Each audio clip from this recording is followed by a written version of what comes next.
You're now listening to Sound Talent Media. Check out more shows at soundtalentmedia.com.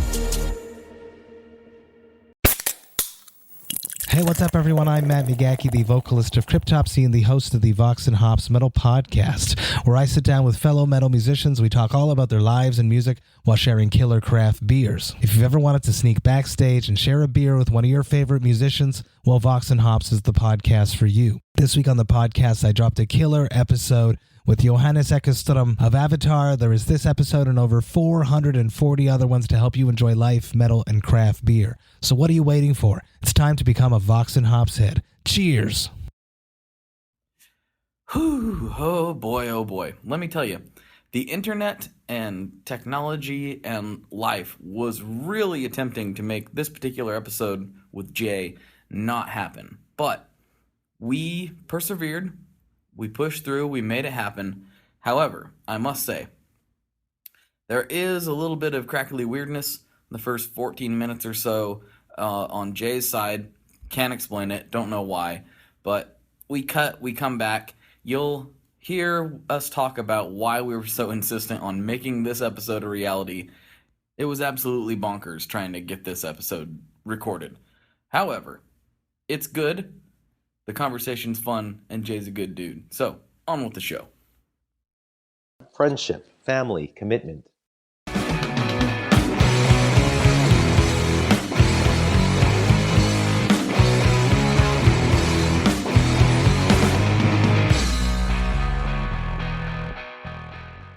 Hello, ladies and gentlemen. Welcome to today's episode of the ToneMob.com podcast, the show about guitar tone and people behind it. And today I have, finally, surely this is the time, I have Leonard Juatco, who you all know better as Leonard J.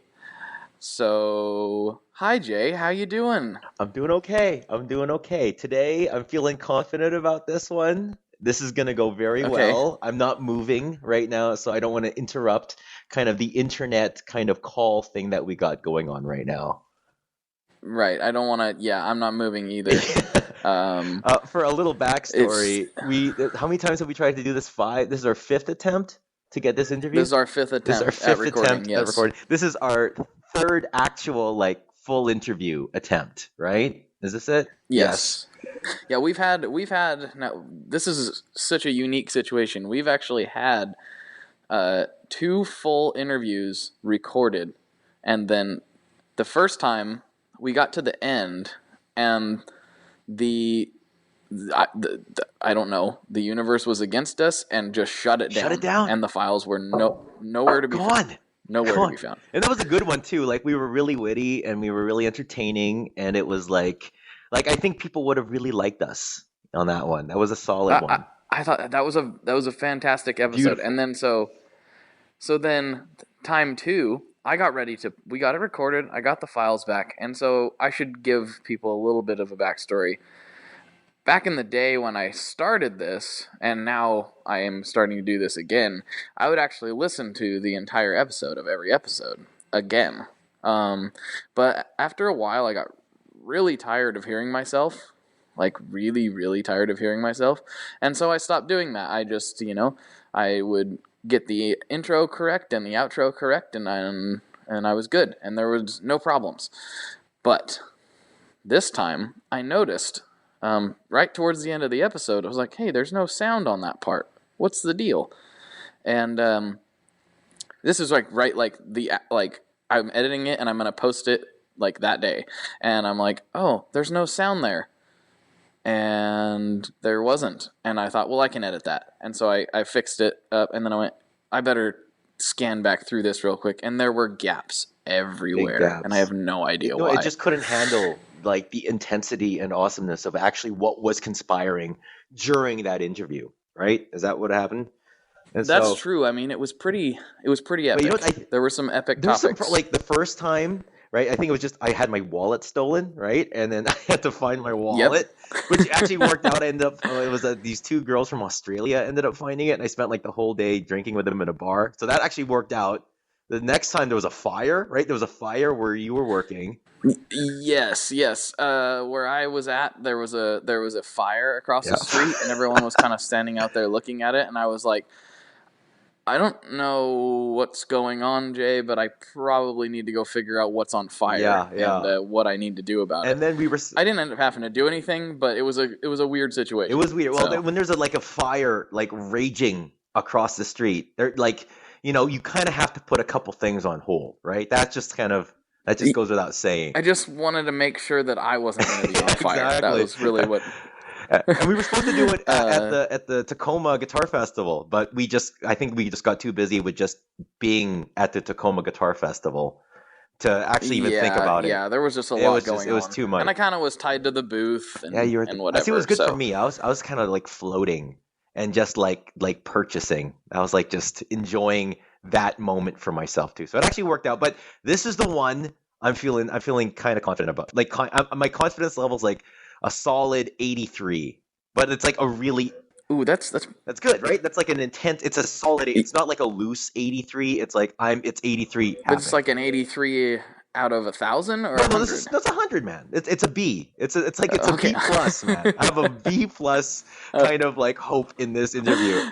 But I'm looking forward to. Well, plus we got all kinds of. I'm looking forward to kind of telling the same stories again, so that and then seeing like your response. Let's get those out of the way. Exactly, because like it's like every time I tell you the same story, like the excitement level kind of diminishes a little bit, right?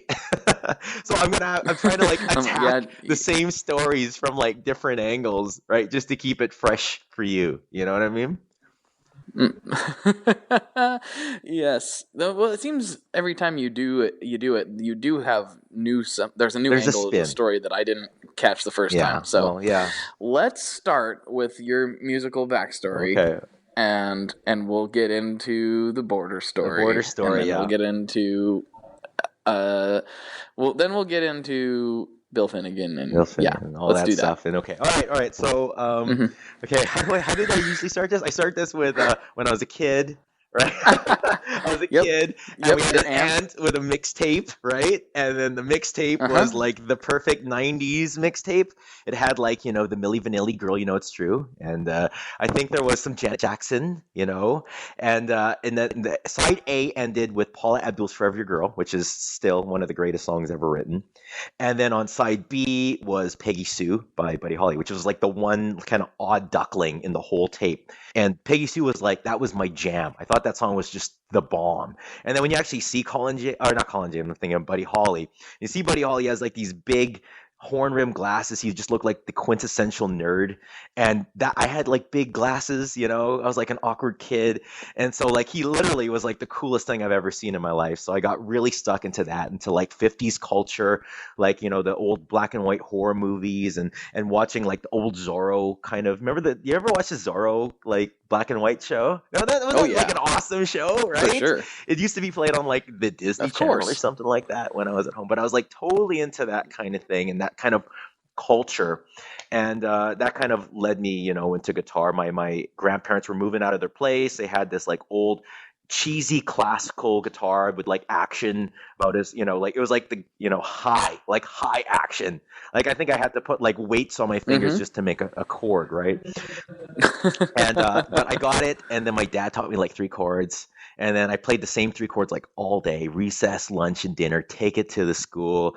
It was getting so bad that like I think my during like one of the teacher interviews, my teacher's like, hey, you got to get this kid to stop bringing his guitar to school because it's getting creepy and it's getting weird and he's being not social. But it was bad. Just keep on. I was horrible. I was like I knew 3 chords and it was like Love Somebody. I was playing that song and I milked it.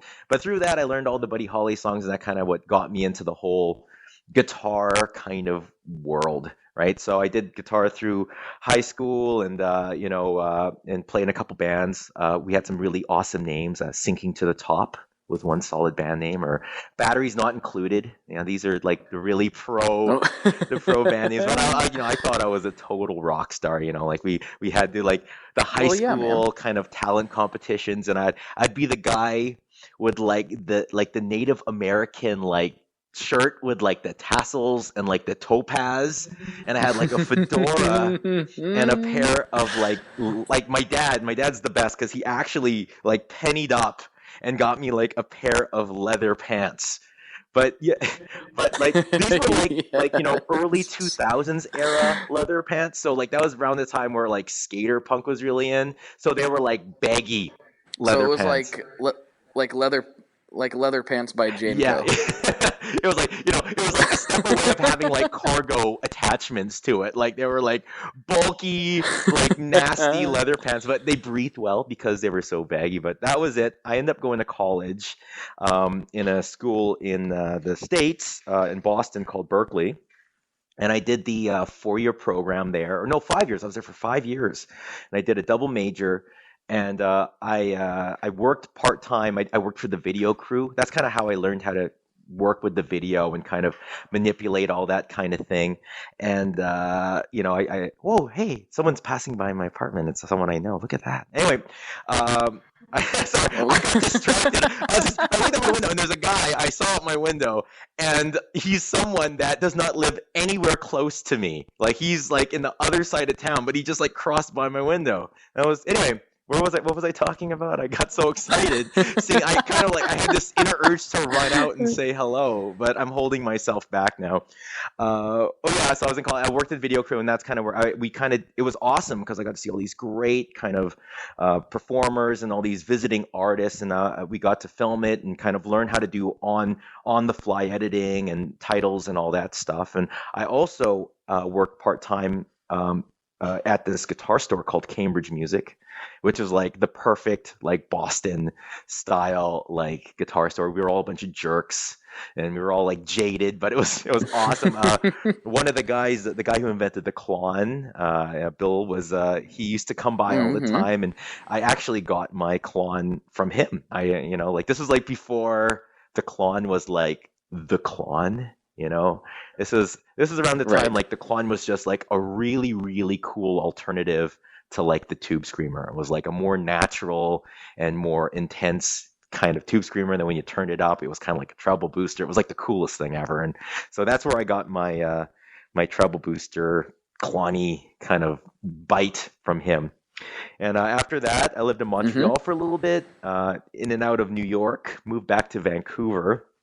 And then from Vancouver, I kind of got a connection with this group, this band, that ended up taking me to Macau, which is kind of like the Las Vegas of Asia. So it has like the Venetian and the MGM, and it has this, and it's like intense. It's a lot of money. It's crazy atmosphere. It's like Las Vegas. And we were playing at the Venetian. The Venetian had like a nightclub, right? And so we were the band. We played there like from 10 p.m.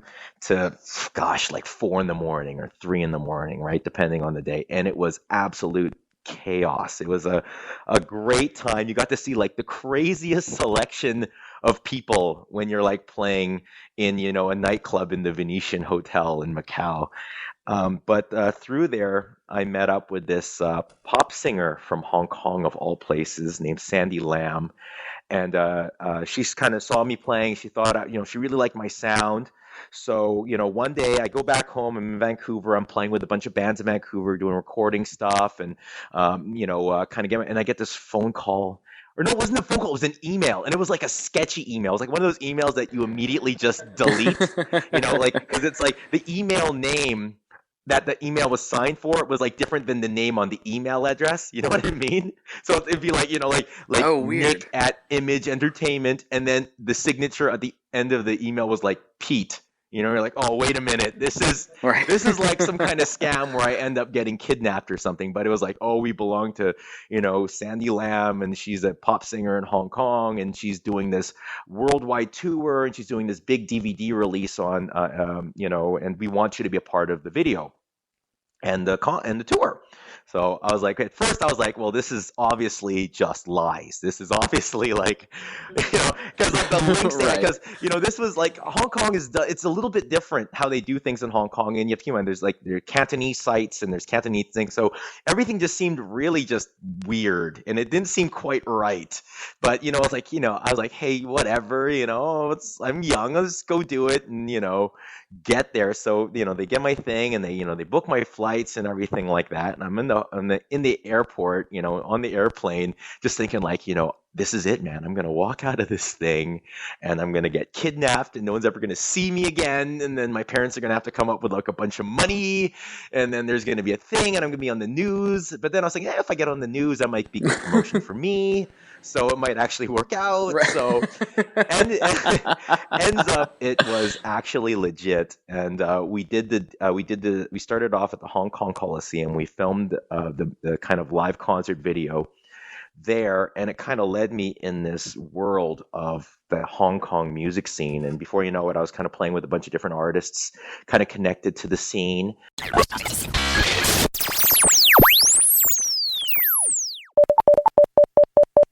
Okay. This is getting ridiculous, Jay. This is nuts, man. This is a little crazy. Let's just be honest with everyone, and we're not going to sugarcoat it. Our conversations are obviously too good for the internet. It's too good. It just shut down again, and now we're revisiting on Jay's third phone. On my third, yeah. We did one on the Samsung, and then we did one on the iPhone, and now we're on a OnePlus phone. So there you go. If this works, that will be like the ultimate advertisement for the OnePlus phone. I guess. I mean, I always just am using an iPhone, and it's fine. And I just recorded one a little while ago, just earlier today, and there was no problems. It just really. It was just exactly how it's supposed to be. This is a me thing then. See, this has to be a me thing. Maybe it's like a Canada thing, because like you're in the U.S. and I'm in Canada, right? Maybe it's like I've wondered that before, because everyone else has been in the U.S. I've honestly wondered if there's some sort of weird government conspiracy trying to keep me from speaking with Canadians. Yeah, maybe is the wall that you're building kind of killing the phone frequencies? I'm not building it. No. Okay. All right. So what were we actually talking about when it all died? So right before it died, you were talking about your onstage antics and how you were lowered in like an alien embryo sack down to the stage. I wasn't lowered in. I did the walk. See, I was walking in, and then like there's these pods kind of things, and I kind of show up on them, and I kind of like do a couple circles around, and then at the song ends, the stage descends, and I like disappear from the view of the people. But the dancers come in the beginning of the show on these like green embryonic sacks that rise from the sky and lower onto the stage, where they emerge like these amoeba. Like it's very artsy. You have to be an artist to understand it, obviously. Oh, I guess. Or something. You have to be something to get it. I don't know what you have to be. It's a Hong Kong thing, maybe. But yeah, so needless to say, that the tour, visually and musically went really, really well. It was a blast. And it kind of really opened the doors for me. I got really involved in the Hong Kong kind of music scene and playing with all these different kind of artists and getting to meet all these really great musicians. We got to I talked about the travel. I talked about the traveling in this take, because I talked for like 30 minutes before, I think. No, we didn't get to the traveling. Yeah, so the tour actually went on, and we traveled all over Asia and all over, like, we started off at the Hong Kong Coliseum. And, we went to Malaysia and Singapore, all the way to the States. We did the MGM Grand Arena.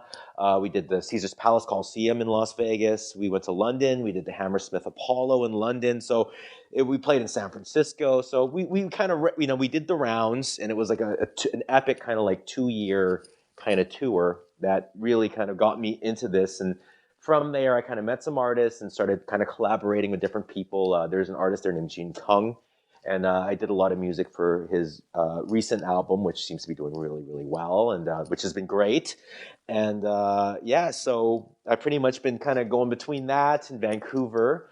And I guess not too long ago, Rufus Guitar Shop, which is a local shop in Vancouver, they were kind of redoing their whole store, bringing in all these like boutique companies, high-end stuff, really nice, like Collings guitars and like the really cool stuff. And they wanted a guy to do a couple demos. So I thought it'd be kind of fun to test myself and see if I could actually pull that off and do that, right? So I did a couple of those videos, and it really kind of worked out, and it was great. And kind of started this whole thing. Before you know it, I had GHS and Keeley, who's been absolutely fantastic, and now Wampler. We got Benson. It's like it's really kind of getting bigger and bigger. Bad Cat and all these things, and yeah, it's kind of getting away from itself, and that kind of takes me from, I guess, the beginning to now. That's kind of right. That's been the train. Yeah, that's a pretty wild trip. Like, I mean, that's a pretty unique story from anybody's perspective. I don't think I've never talked to anyone who even knows any Hong Kong pop stars, let alone somebody who's toured the world with them. So yeah, I can't even speak Cantonese, to be honest with you. I can't. I don't speak any Asian language whatsoever. I'm like very English. So all I know is when I leave the hotel, I have like a card with the name of like the hotel I'm staying at, and I just present it to people like just randomly. Right. And that's kind of how I get around. You know what I mean? That's got to be such a trip to go somewhere and literally not have a clue what's going on. Like, yeah. I mean, you do a little bit, but like somebody's could be insulting your mother, and you just nod and say yes, Yeah, I'll take it. Yeah, of course. Well, luckily in Hong Kong, at least, a lot of people speak English. It's like kind of, it's very kind of, English, and, people drive on the left side of the street. So it's like the culturally, there's a lot of, it's very, very different than China. Hong Kong is its own kind of thing, and it's very Western, and it's very kind of, there's a lot of money there. It's actually quite safe. It's really great there. But once you get to China, things get a little bit kind of weird and a little bit more nerve-wracking. Like there's no Facebook, there's no YouTube in China. Right. I remember when we used to play in the stadiums there, like it'd be full, and you could tell the people are digging it, but it's like relatively kind of quiet. And I remember, and I looked out in the street, and I realized they were like kind of like army officials, or like these cops or something, whatever they are, like kind of lining the rows of the stadium, and they're like, you guys can kind of dance and do your thing, but like you can't. After a while, they'll kind of tell you to calm down a little bit, so it doesn't get too. Yeah, it's weird, and there's no toilet paper in the washrooms, which is something I had to learn the hard way. Yeah, you have to bring your own toilet paper, and you have to bring your own hand sanitizer, and like to big public venues like a stadium stuff. So that was like a little bit weird. Yeah, that's a little bit. It takes a little bit getting used to. But that's why, like, if you ever have that like friend from Asia, and he always seems to have Kleenex in his wallet or in the purse, that's probably it's because they're just the way it was, I guess. I don't know. Wow. That's a trip. So yeah, you mentioned things get a little scarier. You have quite a story regarding that. We have to get this story out to the people. We have to. Yeah. Well, okay. So in order to go to China, you need to have a special visa, right? So the visa allows you to go to China 2 times. Right, so you can go in, you go out, you go in, you go out. You're done. You have to get a new visa, and to get the visa, it's like a couple day process if you want to do it like the regular way. So you kind of have to go there, get your thing within like 3 days or something like that, pick it up, and then go. So anyway, and the way if you use it up is like every time you enter, they put like a little check mark to show, okay, he used 1, and you put check mark to show to use 2. So anyway, we're doing the tour, and of course it's never like. Like you'll be not in China, and you'll be in somewhere else, and my geography is like the worst. I don't know if I'm in China or if I'm in France. It's like all the same to me. It's like it's just really kind of blend, because all I see is like airport, hotel, and like arena, and they all kind of look exactly the same. Right. So like I evidently ended up, the math worked out that I was in China twice already, but there was only 1 check mark. I guess one of the guys forgot to put the check mark. So I actually entered, like it was like Guangzhou or Shenzhen. I forgot what place in China it was, but I went there with a passport that was full, and I couldn't go in. I had no active visa. So I go in there, I'm in the line, and I'm kind of like, trying to, get in, and all of a sudden, like, I can't go, and he's talking in Chinese. I can't speak Mandarin. I have no clue how Mandarin works. So they get in like It's an orange. yeah, I know, right? So they get in like the tour manager, and like they're talking, and I'm getting context clues of like what they're talking about, while just like nervous everywhere, like just not knowing exactly what is gonna happen. And like they're talking about like, yeah, he has no visa, what's he gonna do? And like there was talk about me having to like sleep at the airport, take the first flight to Beijing, and have to go on this line and get this specialty thing, and then fly back, and then I'll have like an hour before the show. And like, no, that's not gonna happen. Like, never works that way, right? So eventually there was like some like quiet whispering and like things like going behind the scenes, and somehow through like the luck of just something, the dragons or whatever, I find a way. They take me aside, they take my passport, and they start working the computer to make it work. I think they had to bring in Steve Jobs to come in, do some like programming on the computer to make it work, so that I would have like this like somewhat semblance of a visa. So I went in there, and as a thank you, we got like, the immigration officer or whatever that was kind of like really instrumental in helping it work. We got him like tickets to the show. And he goes to the show. He's with his wife or his girlfriend. I don't know what it was, but it was like, lights and dancing. And then like, oh, look at the pretty girls and the good looking guys. And then we take them backstage, and oh my God, it's the stars and the, sticker pictures and whatever. Everything's just fantastic. Everyone's in a great mood. We have a blast, oh, big Guitar Hero. I'm like, yeah, and big handshake. We think everything's good. I go to sleep, in the hotel. We wake up the next day to go back to Hong Kong. I get out of the bus, and then the first thing I see when I leave the bus is this like official, the same guy, only he has like a couple other guys with him, and they kind of point at me like, "You grab your stuff and come with me," right? So I'm like looking at everybody, right, and I'm like really nervous, like, oh gosh, it's like this is it. I'm going to be one of those guys that disappears in China, and all my friends are looking at me like, oh my God. He's going to be one of those guys that disappears in China, right? So I'm like grabbing my guitar. I'm like, he was never heard from again. Never heard from again. I'm like, I'm doing like the slow walk, like the walk of shame to the group, and I disappear. The band's they're going like, okay, well, this guy's obviously dead, so let's move on. And, I guess they start looking for another guitar player or something, and they take me in, and so there's the lineup, right? And so you have to kind of get scanned and everything like that.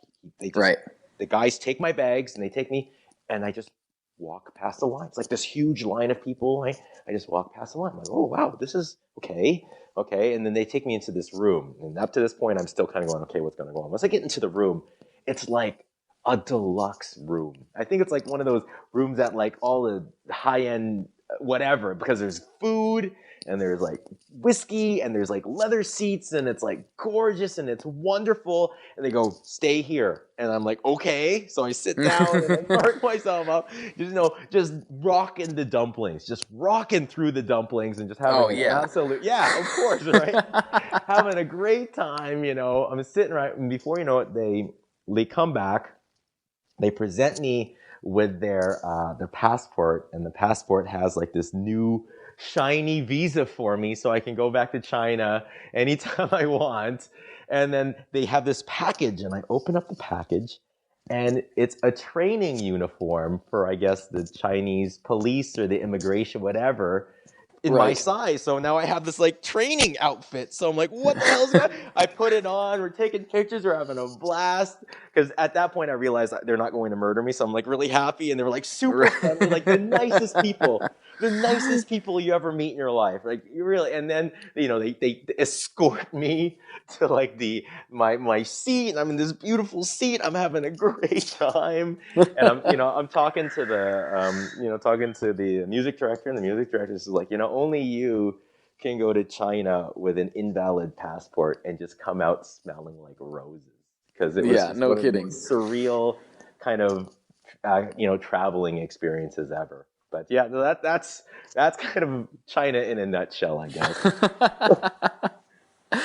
Oh man, that story doesn't really. I've heard it 3 times now, and it still brings a smile to my face. Like it's just like that is so nuts.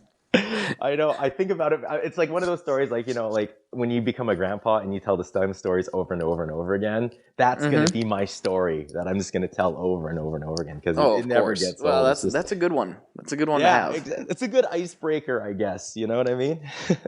Yeah, for sure. For sure. So, well, since this is a gear podcast, maybe we should try to Yes. talk about gear a little bit. A little bit about the gear. Okay. All right. Bring it Yeah. on. Bring it on. Yes. So we got lots to talk about. We've talked about gear quite a bit between the two of us at this point. But what? Let's do something that I have not asked you. Here we go. Well, this is Yeah. weird. I don't feel comfortable all of a sudden.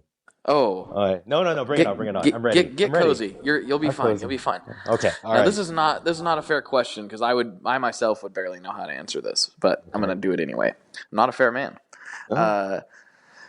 So what is your favorite pedal that you've played to date? Doesn't matter what kind it is. Oh my God. Geez. Okay, see, you just kind of like threw me right out there, eh? Well, there's Right. pedals that have been with me through thick and thin, like that I've had for generations and years and years and years and years. Like my one of the first presents I ever got from guitar related was a Proco Rat, like one of those old ones with the weird chip that seems to be important, right? I have one of those, Yeah. and I've had that forever. And the other one is this wah wah pedal, the Vox wah wah pedal, that I got in the same Christmas. It was like the best Christmas ever, and that's been with me since day one. It's been gutted. Like there was a very famous wah wah pedal company called Teese. I think it's called Teese, and they had like a model of wah that was awesome, but it had all these knobs, and I don't like knobs. They kind of frighten me. So I kind of picked all my favorite settings on it, and then I just found the resistor that was the right value or the capacitor that was the right value, and just hot wired it, and then moved the whole guts into that Vox wah. But that wah and that Proco Rat has been with me since like the beginning, and it still finds its way on the board. But I don't know, pedals in terms of actual pedals. Do like amps count as pedals? Like does that? Well, I have a amp that I turn into a pedal, but but yeah, you have a unique situation going on, so yeah, tell them about that. But I don't know. Like in terms of amps, I think I don't actually. I'm not much of a pedal guy. Which is weird because I review a lot of pedals, and maybe I just lost like 14,000 subscribers, so I'll be at negative 14,000 subscribers after this. Yeah, Jay, we're gonna need to send those back now. Yeah, we need to send those. But no, it ended up. What do you call it? I love pedals. They go in and out, but I'm actually more of an amp hound. I love guitar amps. I'm addicted to them. And I'm always reading about, how people go on, they're reading about, okay, what's the tube screamer I'm going to get? Like, what's the variation? I'll be on there going like, hey, what's the Bassman the blonde Bassman clone that I want? Or do I want So I really like one of the best amps I ever heard was an amp by 65 amps called the Little Elvis. Have you ever played one of those? No, but I've seen them. I know what you're talking about. It's so good. It's like it's like Christmas in a box, and like when you play it, like sprinkles and candy canes just come right out of the speaker. It is absolutely gorgeous. It has a boost function, which is completely useless, and the trems whatever. It's whatever. I love trem, but it's okay. But the the actual tone is just. Oh, unbelievable. And it is one of those amps, though, that you can't... I don't like to use overdrives with it. Like, it doesn't really work with a Klon or a Tube Screamer or anything like that because everything is voiced just right. It's definitely one of those plug-and-play kind of amps. If anything, maybe I'd use like a treble booster with it if I wanted to kind of take it to the next level, or something particularly transparent, like a super hard-on or something like that. You know what I mean? Right. But... That in terms of just like if I just want to just have a cable and put it into an amp, that's right as of right now seems to be the one that I really seem to relate to. The 65 amps Little Elvis. Exactly. Right. But in terms of like my go-to, it's always like a Fender Blackface of some sort, and it's like insert Blackface here depending on size of the room. So If it's small room, then it'll be like a Princeton. If it's like a medium room, then it'll be like a Vibrolux. And if it's a big room, which it never is, but I'll use like a super or a twin. The Pro Reverb is killer because it's like a Vibrolux only with 212s. Yes. No one talks about it. No one buys it, but it's actually super killer. It's killer. It is really cool amp. They're really fun. Yeah. I know. But I don't know why you don't see them around. Maybe because they like weigh as much of a twin, but they have like half the power. Right. I think the people go, well, if I want to carry around an Abrams tank, then I might as well just get a twin. Exactly. Exactly. But I don't know. In terms of pedals, one pedal that I really, really love is a pedal called a Jordan Boss Tone. Have you ever played one of those? No. You were telling me about it, and now I really want to. Yeah, it's like a fuzz. Only it's a fuzz. Have you ever seen those kind of like Dan Armstrong little squeezers? It's like a box that you literally have to plug into your guitar. Yes. Right? It's one of those. So like if you have a Strat, nope, not going to work for you. Like zero, no, you're done. That's not going to happen. But you can get it rehoused, right? But actually that is one of the coolest. It's if you had if you had to force me to pick the greatest fuzz of all time, that'd be my number. That would be my choice. That's the Jordan Boss Tone. Jordan Boss Tone. Gotcha. It's like almost like it's like an overdrive. It's kind of like, but it's like a fuzz at the same time. If you have I think Voodoo Labs like reissued it for like a brief period between like in the very early days of Voodoo Labs before they had like power supplies in there and like LEDs. They had like the Voodoo Labs Boss Tone. And if you get one of those and then you get say like an Exotic Effects EP booster and you put it after the Boss Tone and you put them both on at the same time, there's very, very few things that match the joy you're going to feel than a setup like that. It doesn't get much better than that. Is it like kind of a I don't know, is it like a Velcro-y like classic style fuzz or what? It's hard to describe. It's a 2-transistor fuzz, right? It's with an NPN and a PNP transistor. So it's kind of weird. They don't match. But it's it's almost like it kind of reminds me of kind of a fuzzier version of a color sound overdriver. So it's more like it's almost like an overdriver in a way. And I think that's what I like about it. The color sound overdriver is another one of those like all-time best pedals of all time. So good. So the overdriver's so cool. So much fun. Right? And it's useful. You could like use it in so many different situations. That's another one. Like I don't know. Like, I would take that over a Tube Screamer, put it that way, in my rig. I think I would too, 99% of the time. So actually, put that with the 65 amps little Elvis. Oh my gosh, you got something right there. See, now I'm getting excited from where I am. That's what I want to try. But it does have a little bit of that because it's very tight. It's a tight fuzz, but it's not Velcro-y. It's tight without being. So it has a very tight onset of attack, but not the longest sustain, but enough sustain so you really feel it. Not Velcro at all. And a very thick, a very nice harmonic content. It's a lot of high end on the upper scale. So you kind of do lose a lot of the bass when you play it. Right. But it's great, especially when you're like playing in a band and you need that solo sound. It's just the best. And it cleans up in a nice way too. It doesn't clean up like a fuzz face. It cleans up so that you get this clean tone that sounds like you're playing through like a color sound overdriver, which is awesome. And then you roll it up and then you get Havoc. And like you can't beat that. Oh yeah. I like that. I'm excited. I gotta find one. I need to find one or have somebody build me one or something.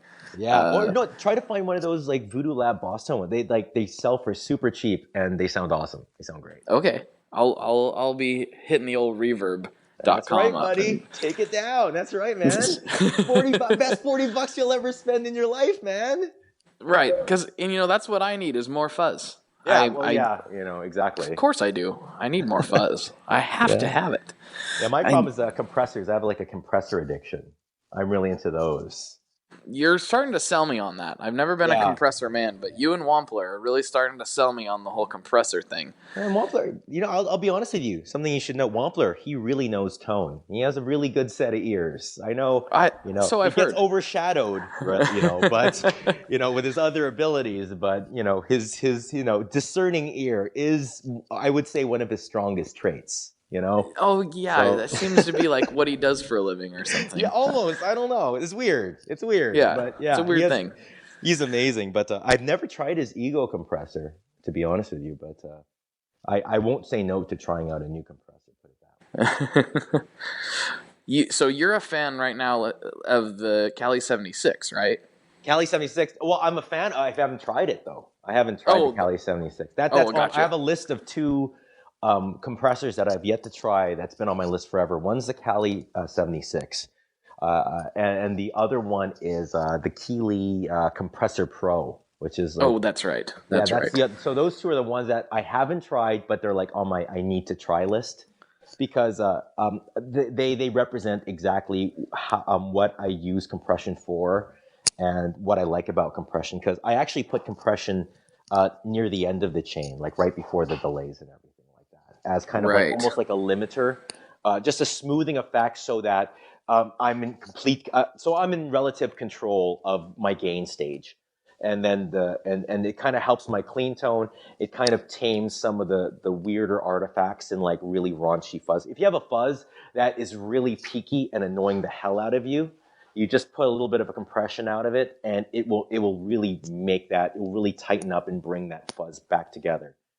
It's just the best. Or if you're a guy with like a pickup, like pole piece scatter that doesn't really match the output, so when you play your guitar and certain strings sound louder than the others, boom, compressor, all of a sudden your tone is just Knopfler-esque heaven. It's the best. Oh boy, and who doesn't want to be there? Oh yeah, I mean, right? that guy's got it going on. I mean, come on. He's okay. On that album that he did with Chet Atkins. Have you ever listened to that? I can't remember what they call it. I'm no stranger to that album. And of course, I can't remember the name of the album. What I could do, I could cheat and look it up on my computer, but I don't want to act like I know more than I actually do. But I do know of that album. Yes. So I heard a really funny story about, like, that there's like a little back and forth thing in there where one of them's like, like Mark Knopfler says to Chet Atkins, or one way or another, but it's like Mark Knopfler says, like, yeah, you're pretty good, but you're no Mark Knopfler,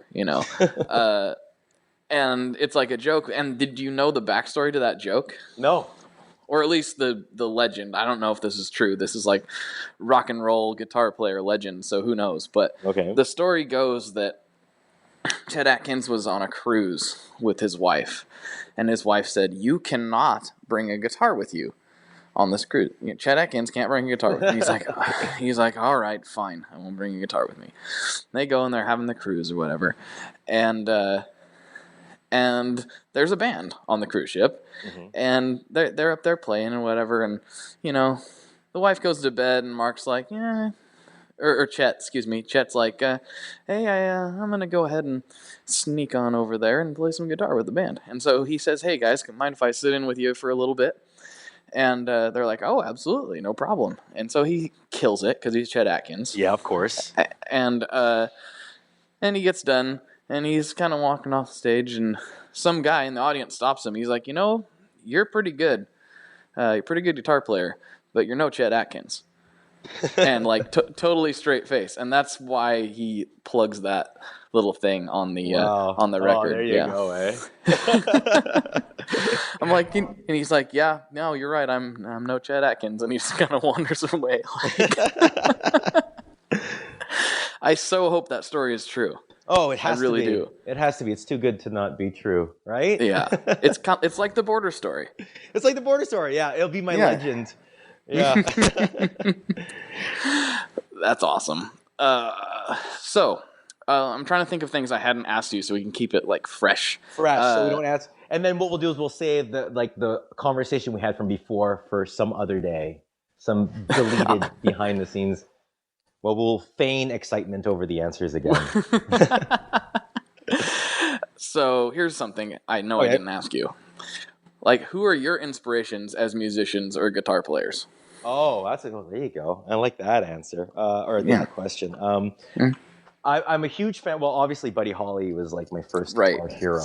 I liked him just because of the simplicity of the sound and the guitar, and it sounded like, I guess, at that time, a guitar was it was really into kind of like heavy, grunge was like big, and so like it was like big fuzz, big distortion. It was really mean sounding, kind of like fat, full stuff, and guitars almost kind of sounded like synthesizers or like really like machines.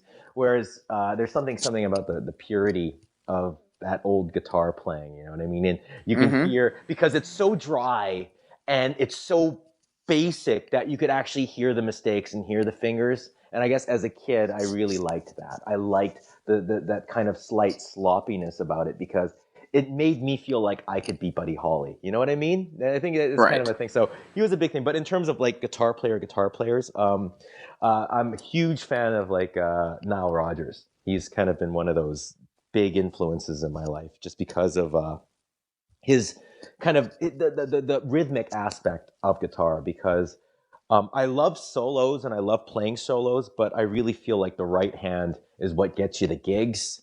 And the right hand is really what defines you as a guitar player. We all know how to play kind of the right notes to say that Pink Floyd song, but can you attack it and can you touch it a certain way? And the way you attack and the way you touch it, that it says everything about you as a player. And I think Nile Rodgers is, he's just a rhythm player, very basic guy. But come on, think about like how many like the icon, like Let's Dance, you know what I mean? Like we all know Get Lucky, which is like that new one, and Chic, like Le Freak and all that stuff. Like how to be able to come up with iconic guitar rhythms and iconic guitar ideas from the 70s all the way to now is just, I think that's just, you can't beat that. You know what I mean? Mm-hmm. For sure. In terms of oh, go ahead. Oh no, please. I just was going to say that mentality, I think, really shows through in your playing, both on the demos and then what I seen you do just at the show, when you were testing stuff. It's very, and people have commented to me before about, like, it's very, like, the right hand plays a big role in how you play. And it's a really unique thing that a lot of guys do not do. So that makes a lot of sense. Yeah, actually, the funny thing is, I started guitar relatively young, right?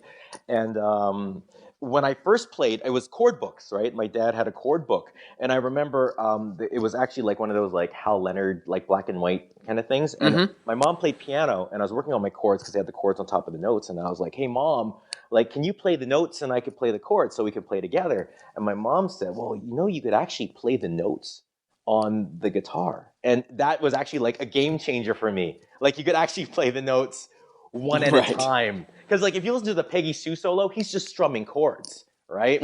So it was like, what? You can play one note at it. This is chaos. This is absolute chaos. This is anarchy. I mean? This is too much. So yeah, maybe it might be, like I really started off as a rhythm player. I cherish everything about playing rhythmically. And even when I'm soloing, there is always sense. I care more about the rhythm of my right hand during the solos than I actually care about the notes. Because I find out if I have bad notes, I could just pass it off as me being a jazz player. But if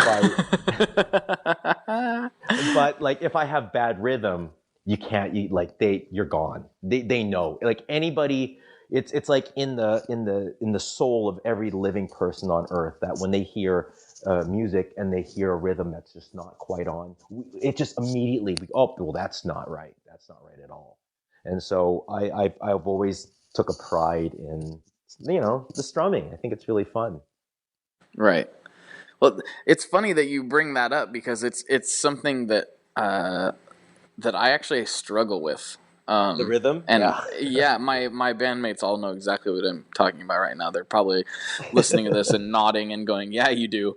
It goes back to 1 after 4, right? So you're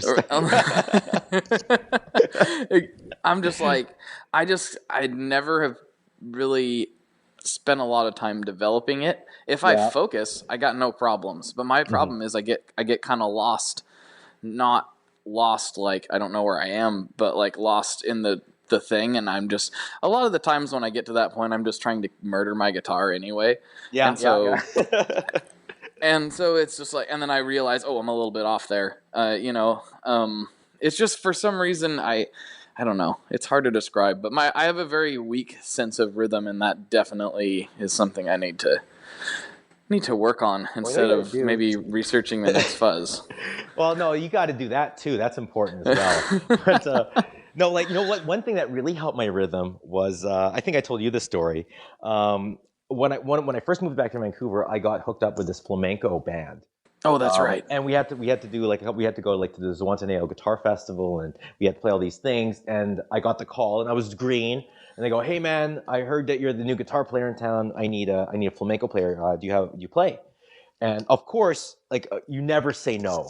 You never never. That's like the worst thing you possibly can do. You say yes. Always say yes. So I said yes, obviously, right? Not knowing what I was getting myself into. So I just moved home. I had no money. So by the grace of my grandfather and my mother, I convinced them to take me to the guitar shop. I didn't even know, I don't know what's a flamenco guitar. I don't know what the difference is, right? So I go in there, right. And I'm looking for a flamenco guitar, I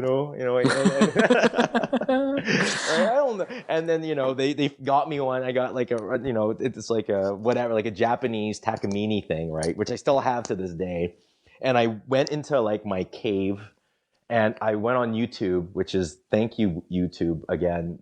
And I sat down and I taught myself over the course of 6 days of just absolute focus and, determination how to kind of play flamenco rhythms and kind of how to play flamenco guitar. And I'll tell you, by doing that, it completely changed the way I played rhythm guitar and how I evolved as a rhythm. So if you want to kind of sometimes the best way to get good at something is to approach it from a different direction. So instead of learning how to play rhythm chops from the same bands that you always listen to, try to develop rhythm chops from a different style of music, and it bleeds over into your style of music and turns it into something ridiculous awesome, right? So you could, give it a little flamenco a shot. It might help you out. I probably could. I need all the help I can get at this point. Let's be perfectly honest. So, and you know what? You look really cool when you play flamenco guitar. That's true too. You know what I mean? Well, that's why we all got into this into the first place, right? Exactly. Because everyone looks way cooler with a guitar strapped to him. I mean, obviously. Forget about it. Of course, you could grow a mustache, and you could be one of those guys with the really long pinky fingernail. Then you get a man bun, and you could unbutton your shirt as much as you want. It doesn't matter. Oh man, now you're talking all the way language. Down if you want, and then you play some flamenco guitar, and you know what? You'll be a hero to just everybody. It'll just be the best. So, I totally. If anything I can do to unbutton my shirt a little bit, I'm game. The world is opening up to you for this, buddy. The opportunity is there. There is a problem though. Okay, what's the problem? I can't grow a mustache. Oh, that's it. That's why I have the Amish beard. I would totally have a full beard, but I can't grow a mustache. I have a very creepy kind of beard thing that goes on. It connects on one side, but it doesn't connect on the other side, which is already really sexy. And then I have this. I don't know if you know, but I have really spiky kind of hair. It sticks right out, and it does the same thing on my face. So I end up looking like a porcupine. But the thing is, I remember once my wife for Christmas, she's sweet, and she wanted to buy me this really nice straight razor shaving kit. I shave with a straight razor. It's how we do it. So she got me this old vintage straight razor and this old vintage lather blah blah blah really in this bag. And it was in this awesome case, and it was so cool. But she wanted me to grow my beard out so that way I could shave with it on when I received the present. I think it was Christmas or right. When I opened it, she wanted me to shave with it. So for 4 weeks, she was trying to convince me that my beard looked really sexy, right? So I was walking around with the most patchy, porcupine, like mass murderer looking, like Unabomber, kind of longer on the mustache than on the beard, and like longer in the side than in the bar. It was like nasty. This is disgusting. And the whole time thinking like, yeah, I'm the man. Like I'm owning this right now. You know? So after that, yeah, my dreams of my hipster beard is gone. I would love to have a beautiful, like full hipster beard, like man bun, hanging out at a coffee shop without without putting the cream and sugar, because I'm just like so cool. Right. But no, I'm just shaving, and then I put the cream and sugar in the coffee, and no man bun. You don't need the man bun. You don't need the man bun. I do. No, I do. Nobody needs the man bun. Nobody. It's a blessing. It's a blessing, really. The man bun is? Oh, it's wonderful. Man bun's fantastic. Everything's fantastic. Yeah. No, not everything's fantastic. No. The man bun's not fantastic. Yeah, man. You know what? I know what it is. I think it's like I like to be like a product of my time. Because I always say, when I think it was like when we were, I was getting married and we were looking at different outfits, and they get to wear this. Mm-hmm. They keep saying the word timeless, right? I keep thinking like when my parents were getting married, I bet you like all the dresses and suits are like, oh man, well this is a timeless look. Right. And then you look at them now and they have like their jerry curl and like like the giant lapels with the baby blue frill. No, it's not. Nothing is timeless. It ages unless it's like ancient Egypt. The style is going to change, especially in a big, the way not the economy, but the way the society's like, where we like to move things forward and progress at a fast rate. So I like to kind of look at pictures of myself in like 2002 and go, well, that's 2002 Jay. That is very much so what Jay looks like in 2002. And then I hear that. Very much so 1997 Jay. You know what I mean? And so that way, when I look at a picture, I can always kind of shrug at myself and think about how silly I was, I think I got to a point, I don't know what point that was, maybe 6 years ago, where I got to a point where I was kind of like, oh yeah, this is the new thing that people do, and so I guess I'll wear that, and this is the new thing that people... I got to a point and I just froze. Yeah. Like I don't change anything. Like, as soon as I always wanted to grow a beard, and as soon as it kind of like magically like happened, like it took a long time. It wasn't until like a year ago.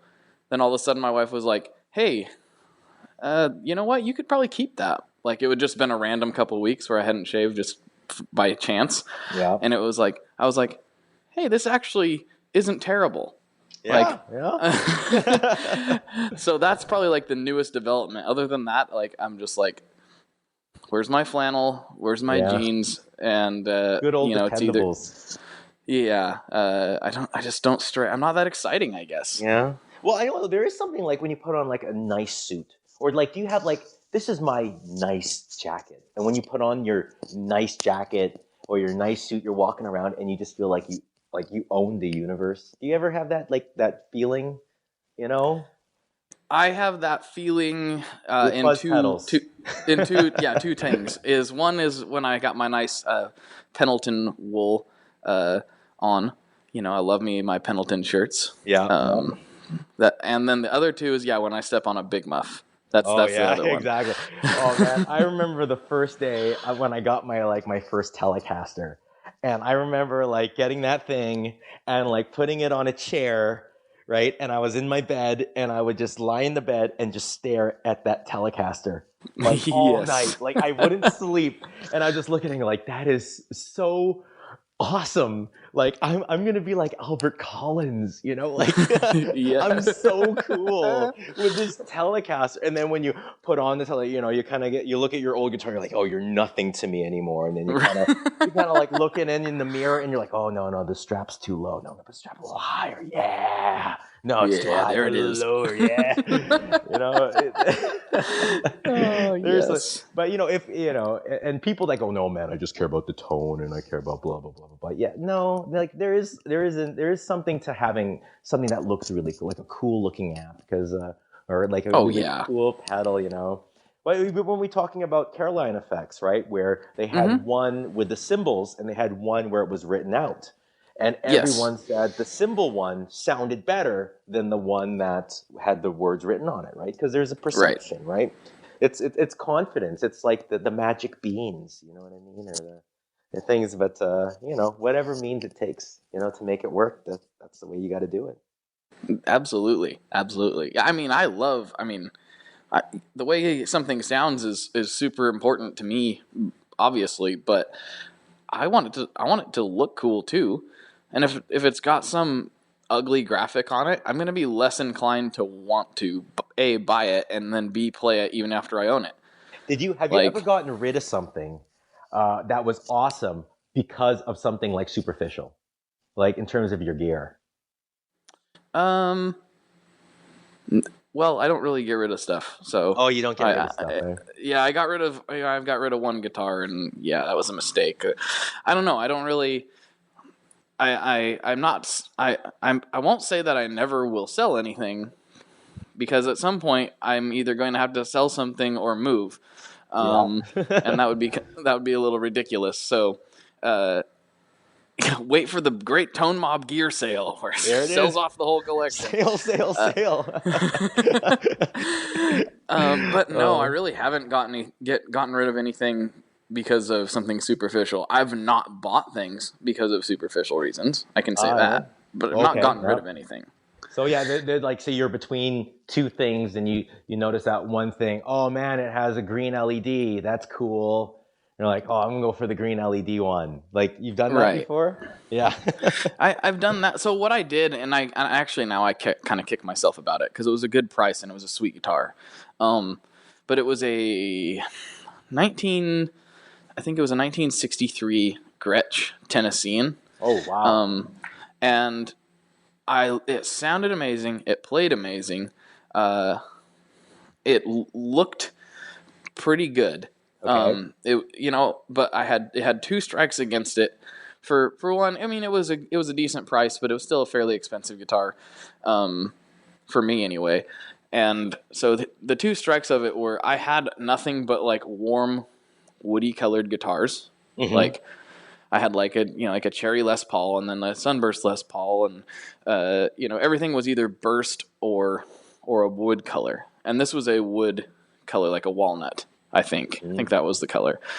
And so I was like, I really want something different than a wood-colored guitar. Not because I don't like them, it's just I have nothing but that.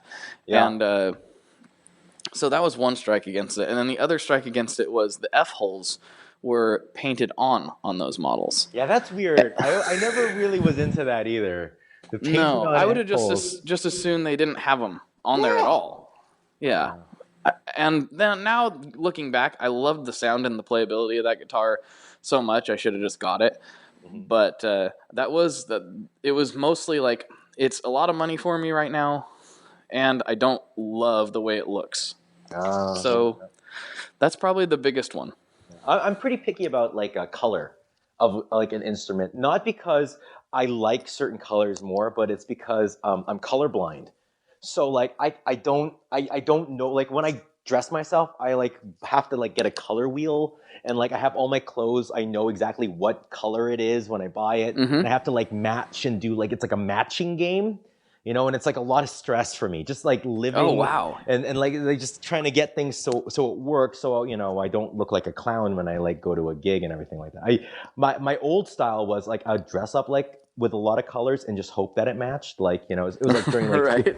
Like, you get like a pair of Jordans that would have like green and like red and yellow and purple and whatever. And then you could wear I felt like I could wear whatever I wanted, and then it would just match the shoes and I'd be fine. Evidently it doesn't work out that way. That's not really how it works out. Yeah.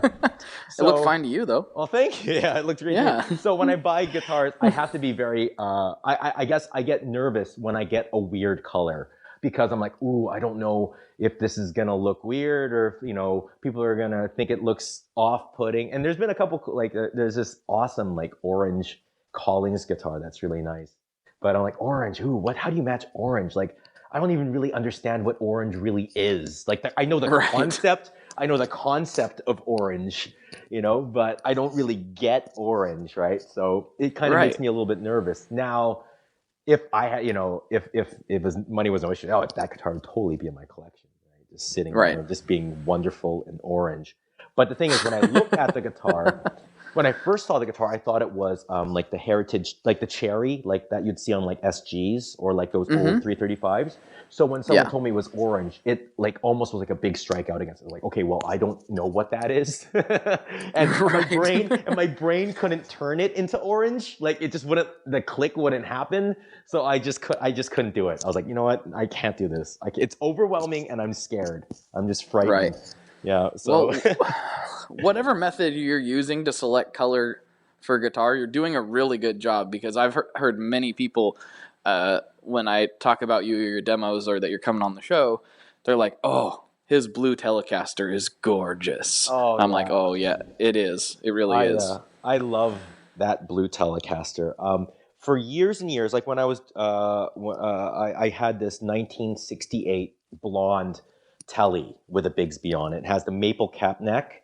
And that, I think you've seen it in a couple videos. I do use it quite a bit. The only reason why I don't use it in more videos is just because the neck pickup is that brass, that old school brass neck pickup, which is, I actually prefer it to the modern nickel silver neck pickup covers.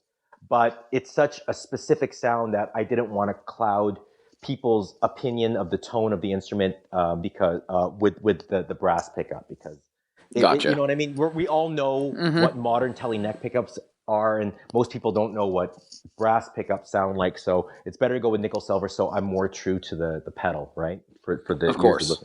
So that's why I use the blue. But I had this yellow guitar. It was like awesome. It was like this beautiful, beautiful guitar. And I played it constantly, and it was the only guitar I really owned. And it was like my baby. And I once had to play a show at, was it the MGM or was it Bellagio? It was one of those hotels in Las Vegas, one of those big stage kind of like arena-y, like lots of people, and it was like a thing. And it was this big artist showcase. So there were like 6-7 artists flying in, and the band, pretty much we go in there and we play. We have our sheet music, and we get one rehearsal, and then we do the show. So it's you have to know your parts, and you have to be on top of it. You got to be a good reader. You got to be Right. You have to have your stuff together. So I had to bring my electric and my acoustic. I have this like Martin 0018, which is like the best acoustic ever made. And I had that, and I had my Fender. And when I showed up in Las Vegas, the Fender was there, but the Martin was gone. It was nowhere to be seen. And they found it. It was in San Francisco. But I wasn't able to get it until after I got back from the show. So they ended up renting me this Taylor, and the Taylor was set up for slide guitar. Right? Oh, so geez. I had to after hours trying to go to a hardware store, filing down the nut. Like, it was the most stressful experience. I was like devastated at the time. Like, I think, oh, my Martin's gone. I was like heartbroken, like almost in tears. And so when I got home, my wife's just, well, you got to get a new guitar, babe. You can't take that 68 anymore, because that guitar is rare. And also, it's had so many fret dresses or refrets that I'm almost right at the point where I'm running out of maple cap on the fretboard. So it's wow. like you gotta, I'm very like ham-fisted, so you gotta get another guitar, and that kind of led me to the Blue Tele. The Blue Tele is pretty much my 1960. It's a custom shop, and it's pretty much my 1968 Tele. It has the maple cap neck. It has like an alder body, and it's great. I switched the control panel backwards, so I have really easy access to the volume, which is something I do on all my guitars. I put Gibson SG knobs on it, so that way I can see the number where I'm at, which is really great. Right. I like doing that, because I like to know vision, especially when you're playing a show and your amp's in a different room, and it's like a live show, and you have your in-ears, and you're doing your thing. And sometimes it's hard to okay, well, my cleaner sounds here, and then you can just go to it without thinking too much about it, because you don't have that tactile response with your amp. So I like having the knobs. And the best mod that you could possibly do to anything with a Bigsby has to be that Mastery Bridge. Oh yeah. Which I heard about. I don't even know how I heard about it, but God, when you put that on, I can't talk to anybody that owns a Jazzmaster or a Jaguar or a Mustang or a Bigsby telly without saying like, you have to get this bridge. It changed my whole perception of Bigsby guitars and my whole perception of what the limitations and pros and cons of it is. And now it's like, it's on everything and it's the best. It's amazing. I can't talk more highly about it. Yeah, I'm about to get my first mastery equipped guitar here pretty soon. So oh, really? Oh, that's I'm pretty. I'm excited to be trying it out. It'll be in a little while. Oh, I'm so excited. Yeah. So it'll be rad. Yeah. And it was Lake Placid Blue just because when I was a kid, I used to take guitar shops and lessons in a guitar shop. And the guitar shop, actually, it's funny, the lessons where I used to take my guitar when I was a kid is actually Rufus, which is the place I ended up doing demos for, which is funny. But oh, nice, nice. They had a Lake Placid Blue Telecaster like on the display when I was a student there. And I remember it was like hanging up on the wall, and I would stand there and just pine over the Lake Placid Blue. It was like my dream guitar. So when like Lake Placid Blue was just it was done. Yeah, like give it to me. Mm-hmm. That's the way it's gonna be. Yeah, I love it. That's fantastic. Well, Jay, I think we've actually made it to the hour mark. Like this is it. We've actually done it. This is it. I'm really happy for us. This is awesome. I can't believe it.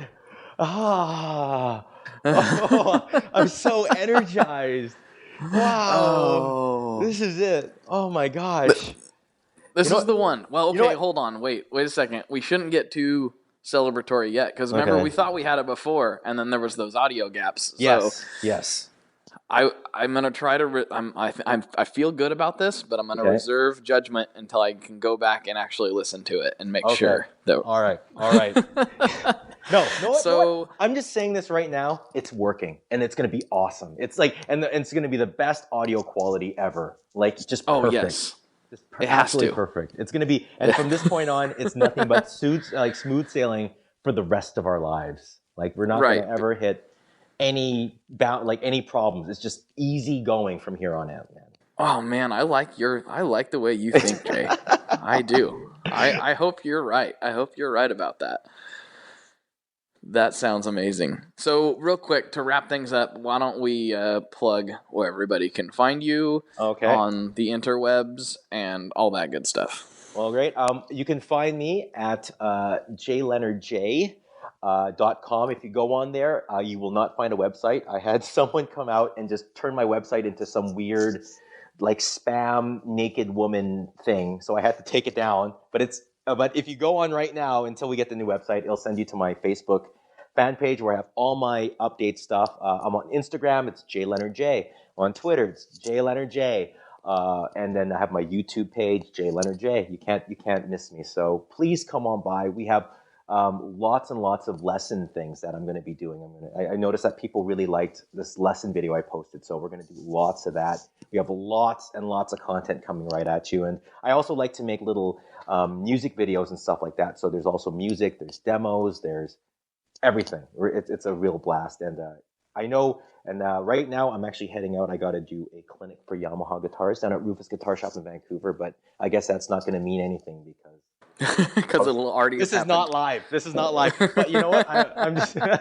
But you know what? It went well. Okay, so I could say it went really well, and it was a blast. So there you go. I'm gonna predict the future on that one. All right, I like it. So I'm gonna put the link to Jay's YouTube channel in the show notes for everybody. You can go check it out there. And Jay's got a surprise for you guys coming really soon too.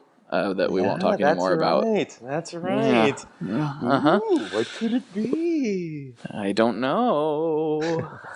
When you start singing your answers, you know it's something really cool. Oh yeah. Can we harmonize? Yeah. Oh, that was nice. That was pretty. That was really good. That was really good. Wow. Oh, sure. Yeah. That sounds like what my kindergarten teacher would have said if I was missed the kickball or something. Oh, that's okay. That was really good. You did it. Yay. It's the trying participation trophy. Yeah. Right on. Well, I'm going to go ahead and wrap this up then. So for Jay, I'm Blake. And as always, folks, good luck and good tones. There we have it. Oh, it worked. I'm so happy. I can't believe it finally worked. Fifth time's a charm, right? That's how things go.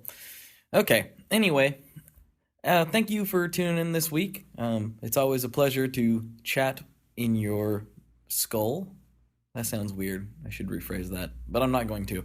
Don't forget that still live is the Tone Mob Facebook group, and we're in there having a good time, talking gear, giving advice. There's some much more intelligent people in there than I, so that should be your big motivation to get in there. You can get your questions answered. We can talk gear, we talk music in general, and you can join in the conversation. And it's much more back and forth. So Tone Mob Facebook group.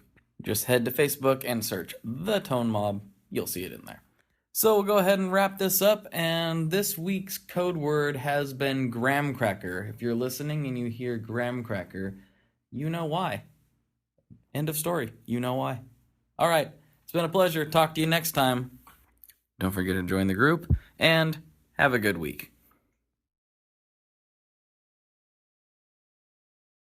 One last thing before we totally sign off here. I just want to remind you that if you do any shopping at Stringjoy, that's Stringjoy guitar strings made in Nashville, that will help me out as well.